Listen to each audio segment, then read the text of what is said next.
ক্ষমতা হারানোর ভয়, কারণ এত অন্যায় করেছে সেগুলোর বিচার হতে বহু বছর লাগবে এবং বিচার করে ছাড়বে, বিচার করে আমরা ছাড়বো, এই দেশের মাটিতেই বিচার করবো। কারণ ওভার স্মার্ট হয়ে এখন অবশ্যই ঘৃণা, পুরো ঘৃণা, কিন্তু দেশের ঘৃণা তাদের প্রতি ঘৃণা জন্মেছে।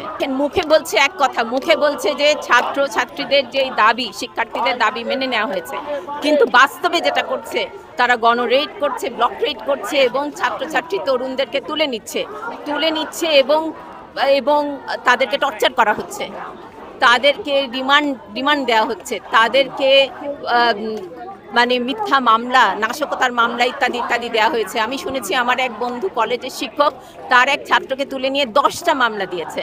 এবং প্রশ্ন তো অবশ্যই জাগে যে অভিভাবক হিসেবে আমার এইটাই প্রশ্ন যে আপনি এই ছাত্রছাত্রী, এই 15, 16, 17 বছর বয়সী ছাত্রছাত্রীদেরকে কি বানাচ্ছেন? এক তো হচ্ছে হত্যা করছেন, তারপরে এই কাজটা নিরাপদ সড়ক আন্দোলনের সময় করা হয়েছিল, কিন্তু এই গণহারের হত্যা ছিল না। এখন তো গণহারে হত্যা করেছে এবং কত হাজারো হত্যা করেছে আমরা জানি না। প্রথমে তো আমরা ভেবেছি যে শত হত্যা হয়েছে, কিন্তু এখন তো মনে হচ্ছে হাজারও বেশি হত্যা হয়েছে। মনে হয় যেটা বুঝতে হবে যে যেই ঘৃণার রাজনীতি এই গৃহযুদ্ধের পর্যায়ে কিন্তু দেশটাকে ঠেলে দিয়েছে, এবং এই পুরো জেনারেশন জি, যেখানে দেখেন ডিজিটাল বাংলাদেশ, স্মার্ট বাংলাদেশ, এত নানা ধরনের প্রপাগান্ডা ভিত্তিক কথাবার্তা ম্যানিফেস্টোতে ছিল, এটা তো এখন বাংলাদেশ সরকার, এই শেখ হাসিনা সরকার ওভার স্মার্ট হয়ে এখন অবশ্যই ঘৃণা, পুরো ঘৃণা, কিন্তু দেশের ঘৃণা তাদের প্রতি ঘৃণা জন্মেছে। কারণ এই ধরনের গণহত্যা মানুষজন দেখেছে 25শে মার্চের রাতে, আর এখন আবার দেখছে। তো ঘৃণা কাদেরকে করবে? অবশ্যই ঘৃণা করবে এখন যারা ক্ষমতায় আছে এবং যারা কিনা এই হুকুমগুলো দিয়েছে তাদের প্রতি ঘৃণা।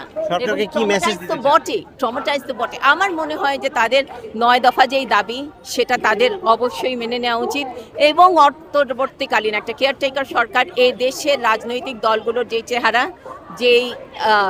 যেই তাদের অভ্যাস, যেই প্রথাগুলো, আমার মনে হয় যে কেয়ারটেকার সরকার ছাড়া সেটাকে আবার ফিরিয়ে আনতে হবে এবং অন্তর্বর্তীকালীন নির্বাচন ডাকতে হবে, এছাড়া কোনো উপায় নেই।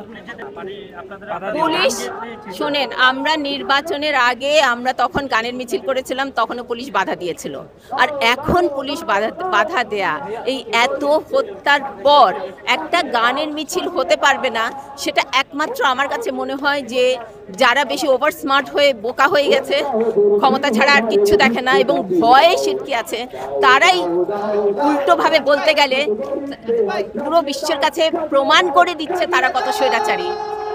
তারা তাদের স্বৈরাচারী রূপই প্রমাণ করছে। একটা গানের মিছিল কেন হতে দিবে না?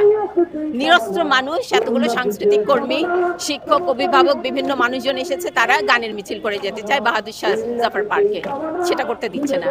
তার মানে তো হচ্ছে তাদের ভয়। নাহলে এতগুলো পুলিশ বাহিনী, আমাদের চেয়ে সংখ্যায় বেশি পুলিশ, এটা কি ধরনের কথা?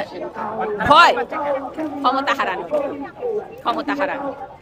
এবং তারা দেখেছে, তারা নিজেরা সেই আন্দোলনগুলোতে ছিল যখন কিনা স্বৈরাচারকে নামানো হয়েছে, এবং ক্ষমতা হারানোর ভয়, কারণ এত অন্যায় করেছে সেগুলোর বিচার হতে বহু বছর লাগবে এবং বিচার করে আমরা ছাড়বো, এই দেশের মাটিতে বিচার করবো। আমি হচ্ছি রেহনুমা আহমেদ, আমি একজন লেখক।